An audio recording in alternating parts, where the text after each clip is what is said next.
you. We're up here in Blackpool and we're really interested to know what you stand for. We're very neutral. Can you tell us why we're here today, what you're campaigning for? I'm campaigning to stand for ice cream. I love it. What flavour did you get? Just plain with no sauce. Very nice. You're in Blackpool. It's got to be done. Who are you reporting for? We're just local bloggers. Oh, okay. Yeah, Anne McCabe here, Gary Stevens, How you doing, local right? people. Pleasure to meet you. So, got to get a fair point of view. We're going to chat to the other guys later. Yeah. A lot of people in you'll town. hear lots of buzzwords from the other guys, lots of accusations, lots of slanderous comments with zero evidence or proof. So I'm here to stand as a member of European Parliament. Yeah. I believe that we've been betrayed at every level, and the final betrayal, which is now democracy. They've betrayed a democratic vote. We're betrayed on free speech. Our daughters have been betrayed. Our freedoms are being betrayed. And I want the whole country. I want the North West to send the government a message, the establishment a message that people are fed up.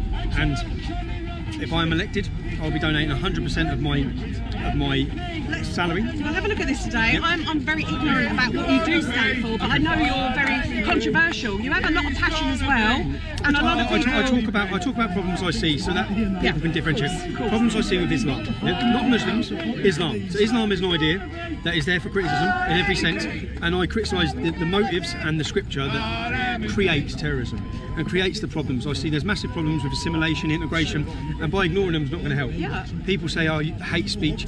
I've been removed from all social media. We have laws in this country that prevent inciting hatred. I've never been arrested for it. I've never been tried for them. I've never been arrested for any religious or racial crime. So I'm literally exercising my free speech and my criticism of a religion, and I'm being absolutely targeted and persecuted for it. And I think the people in the North West will send the government a message that people are fed up with censorship. We should have more speech, more democracy, not less freedom. And and the people I'm standing against. So even I am controversial, what people say, but if I'm elected, 100% of the money that I get will go to the victims of sexual exploitation. Do you know how much tax they pay? Do you know? Tell everyone out there, we're all listening. Right. So if you get elected as an MEP, so all the MEPs, they pay 12% tax on up to if you earn £86,000, who gets to pay 12% tax? We don't. 20% and up to 40%. It's just like a gravy train, a complete gravy train. And I'm not interested in that. And I just want I want the North West to send them a message. Yeah. Tony, what fuels you? What fuels you? You've got a lot of support here today. A few questions I want to throw at you because I have asked some of the guys at the other side. Have you been in a prison? You know, can you clarify that? Because people saying you're profiteering. I've got to throw that at you. Yes, maybe you could elucidate on that. So, fair opinion. So before I started the English Defence League in 2009. Right. Before I started the English Defence League, I had run 2 successful businesses and I had 7 properties. Yeah? I was a successful young businessman. And then I saw something and I'd seen my town decay and I decided to speak about it. That's Luton, That's Luton, yeah. It is Luton. And the soldiers were attacked in a home parade, and that was the final straw. So I started speaking about the issues, and since talking about the issues, I've been just hammered by the police, absolutely hammered by them, targeted. I've had court cases for tax evasion, which I've got not guilty on. I've been in prison, and most recently I was in prison in Leeds for talking and giving publicly held information about sexual grooming gangs that the government are trying to hide. They're putting report restrictions on cases. The general public are not aware of what torture these children are going through, and I think that everyone should be aware. I think that if we want to stop it happening, people should get a lick. May I ask you, is it that you're just a pawn in the big picture of global politics, which is a mess? Is it a mess? The country's a mess. If you look around now, and what's currently happening is we don't have a freedom of speech. How many people are free? You take this camera away, you go up to a random member of the public, ask them their political views on how they feel. They'll tell you off camera. You put the camera in front of them, they'll be quiet. Yeah. This is brilliant. Everyone should be free. You lose your job now for speaking out. You lose your job for speaking facts. Even Nigel Farage's Brexit party, who are standing here as well.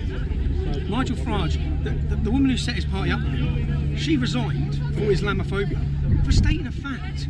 It's not Islamophobic to state facts about an Islamic religion if they're based on fact and evidence. It's not.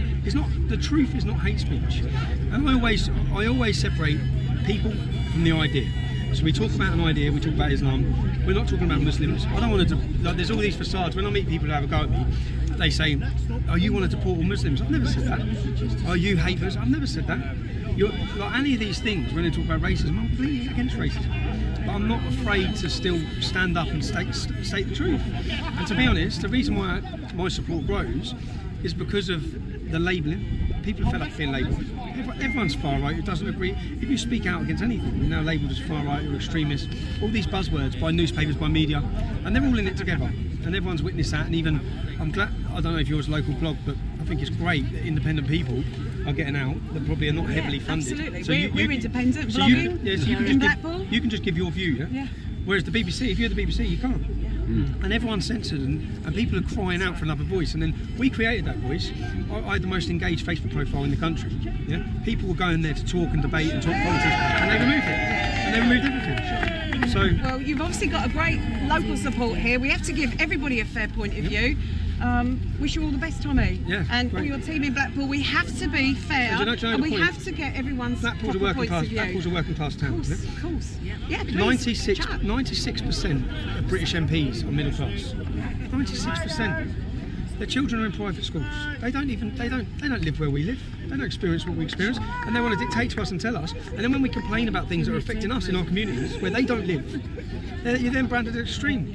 I said, if you had that disproportionate representation, if it was the homosexual community or any other minorities, you'd be represented fairly in all walks of life, but not in politics. We're not represented in politics, and I hope that I said I'm not perfect. I'm not perfect, but I care. And I do everything I can for the right reasons, and I am passionate, and I believe everything I'm saying. And yeah, I've been I got attacked 3 times last week, 2 days ago, on my campaign like this. We've done a campaign like this. We weren't looking for trouble. We just want to talk to members of the public. Of course. And you're very eloquent. I was violently assaulted 3 times. The police watched them violently assault me. I actually said, "Are you going to arrest them?" They arrested no one. A young Muslim man you've probably all seen it, yeah? Shaken, not stirred, but put a milkshake over my head. The police dropped him at the train station. That's a song. It's a song. It's a song. And when you were at the courts as well, I mean, do we all need to question our legal system? Oh, it's complete. Everyone can see it. Look at what they've done with me. I didn't have a fair trial. I didn't even get asked if I was guilty or not guilty. Our country and our politicians moan about what's happening in China or in North Korea. What are you talking about? It's happening here. You locked up a journalist for talking, and whether they like it or not, you locked me up for breaking no law. And not just locked me up, now they're taking me back to court again. People wouldn't even believe what goes on. And, yeah. Thank you, Tommy. No, thank you. And anything else you want to say about your EU election? If you have an opportunity, if you've been betrayed, everyone's been betrayed, if you want to send them a message that they will never forget, I will walk in there like Conor McGregor. Trust me. Walk in there like Tommy Robinson. It will make more of an earthquake than anything else. And right now, our political system needs a big shake-up. I'm your man to shake it up. Thank you, Tommy. And McCabe, local vlogger with Gary Stevens. Thank you. Back to you. Nice man. Stay safe, everyone. Thank you very much.